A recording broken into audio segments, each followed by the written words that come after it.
আমার রাজা ও আজকে কি খাইবে ডিনারে? যে কোনো কিছু চলবো, যা বানাইছো তাই দাও। না বাবা, এমনি তো কিছু বানাই নাই, কিন্তু তুই যা খাবি তার তাই বানাই দেবো। দেখো মা, আমি কিছু বুঝতেছি না, আমি কি খামো। কি খাইবে আমার বাবা কও? চা দিয়া পাউরুটি। বাবা তোর নাস্তার কথা কই নাই, তো রাত্রে কি খাবি এটা জিজ্ঞাসি। তো পিৎজা। ঘরে ওভেন নাই বাবা, এলাকা বানাইতে পারতাম না। তাইলে মা করলা। করলা বাবা বাজারে ঘরে কোনো হনেই নাই। আরে মা, তো কি খাইতাম তুমি কও। তুই যা চাবি তাই ভাবি। মুড়ি। অনেক লাইট বাবা।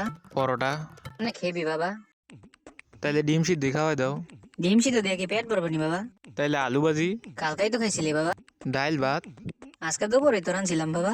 আমার ডিয়ার মাদার, এই ঘরের ভিতরে যদি কোনো খাদ্য উপযুক্ত বস্তু থাকে, এটা কি আমার দেও, আমার হেডেই চলবো। ঘরের ভিতরে দুটো টমেটো বের আছে, টমেটো ভর্তা বানাবো। হ মা হ, টমেটোর ভর্তা বানাই দাও। হ হ হপায় আমি যামু টমেটো বাইর করমু, দুই হাজার লেগে ভর্তা বানামু। এডি করার লেগে যে তোর বই আছে আমি।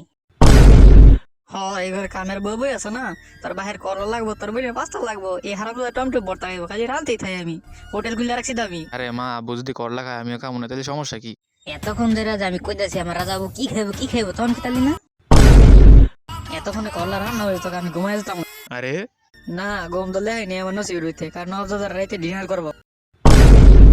দেখিস একদিন তোকে থুয়ে যাবো আমি, পরে বুঝবি টমেটোর ভর্তা খাইবো আরামসে, তারা টমেটোর ভর্তা।